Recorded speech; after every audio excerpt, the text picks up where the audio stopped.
हमारे मित्र और सिवान जिला के दूरदर्शन के संवाददाता पत्रकार आकाश भाई ने सिवान के 2 मंत्रियों से ये सवाल पूछा।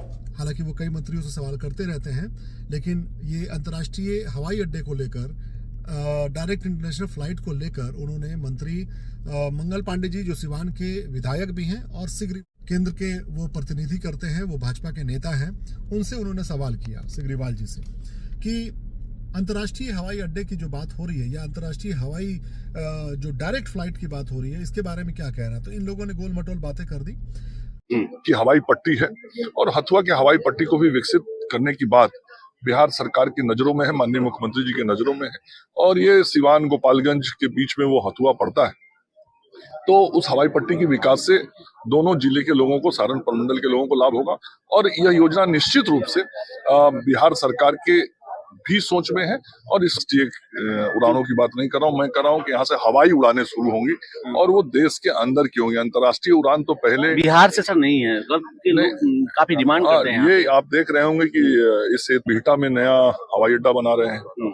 पटना के हवाई अड्डा का भी सौंदर्यीकरण, विस्तारीकरण, रनवे का भी, हर चीज पे सरकार ध्यान दे रही है और बढ़ गई है बहुत और आगे बढ़ने वाली है। ठीक है, तो इन्होंने भी सीधे तौर पे कहा कि ये केंद्र के प्रतिनिधित्व करते हैं, तो निश्चित रूप से जो फ्लाइटें हैं वो निश्चित रूप से अब आएंगी और एक बड़ी योजना के साथ यहाँ विकास होगा। स्वास्थ्य मंत्री मंगल पांडे ने साफ तौर पे ये कहा है कि नहीं। मंगल पांडे जी ने कहा कि हथुआ का रनवे वगैरह पे काम चला, हवाई सेवाएं वहां से शुरू होंगी, लेकिन डायरेक्ट इंटरनेशनल फ्लाइट नहीं होगी। उसी तरीके से सिग्रीवाल जी भी कहानी सुना रहे थे पटना का, गया का। इनको पता होना चाहिए कि गया अंतर्राष्ट्रीय इंटरनेशनल फ्लाइट आती हैं, लेकिन ओकेजनली आती हैं, वो भी जब गया में बौद्ध धर्म के मानने वाले लोग आते हैं सीजन में, तो वो 1 या 2 बार ये फ्लाइट चलती है, वो लगातार नहीं चलती है। और उस पर भी जो इंटरनेशनल मानक है, जो इंटरनेशनल स्टैंडर्ड है, उसके हिसाब से वो एयरपोर्ट नहीं है, वो रनवे नहीं है। दूसरी बात, ये पटना इंटरनेशनल फ्लाइट की एयरपोर्ट की बात कर रहे थे, तो पटना इंटरनेशनल लिख देने से छत पे हवाई जहाज नहीं उतरता है, रनवे पे उतरता है। जहां से दुनिया भर की जहाजें आएंगी और उतरेंगी, वो रनवे इंटरनेशनल लेवल का होना चाहिए। आप खूबसूरत सा बिल्डिंग बना दीजिए, सामने लिख दीजिए पटना इंटरनेशनल एयरपोर्ट, तो उससे पटना इंटरनेशनल एयरपोर्ट थोड़ी हो जाएगा। उससे अमेरिकन एयरलाइंस या कतर एयरवेज या सऊदी एयरवेज या दुबई एयरलाइंस, इतिहाद एयरलाइंस, वो सब थोड़ी उतरेगी। उसके मानक, उसके स्टैंडर्ड को बनाना पड़ता है, ताकि वहां पे बड़ी जहाज जो होती है, जिसमें 300, 350, 400 लोगों की जो कैपेसिटी वाली होती है जहाज, जंबो जेट होती है, बोइंग 707 होती है, वो उतर सके वहां पे। तो मंत्री जी, आप लोग जनता को भरमाना छोड़ दीजिए। जनता आप लोगों से सीधी सवाल कर रही है कि पिछले 30-35 सालों में जिसकी भी सरकार रही हो, अभी तक बिहार के मिलियंस ऑफ बिहारी जो हैं वो मिडिल ईस्ट में काम करते हैं, करोड़ों अरबों रुपए भेजते हैं बिहार में।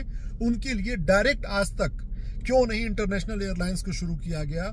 बिहार भारत की 3री सबसे आबादी वाला देश है, इसके बावजूद भी अगर आप ये कहते हैं कि शुरू हो जाएगा, तो इससे बड़ी शर्मिंदगी की बात कुछ नहीं हो सकती है।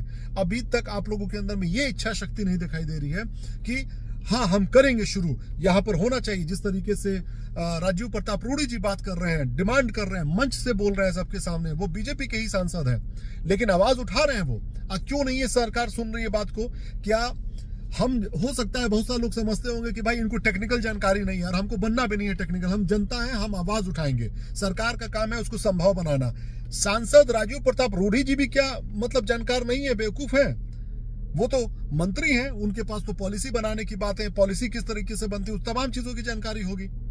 तो ये जनता इस वक्त भारत सरकार से, नरेंद्र मोदी जी से आग्रह करती है कि करोड़ों जनसंख्या जो है वो डायरेक्ट अरब के देशों से घर चलाती है। लाखों युवा जो हैं विदेश में रहते हैं, वो चाहते हैं अपने घर इज्जत के साथ आए, वो कहीं दर बदर भटके नहीं, शर्मिंदगी ना झेलना पड़े उनको। तो आप लोग इस पे कृपया ध्यान दीजिए और डायरेक्ट इंटरनेशनल फ्लाइट बिहार उतरे मिडिल ईस्ट से, उसका इंतजाम कीजिए।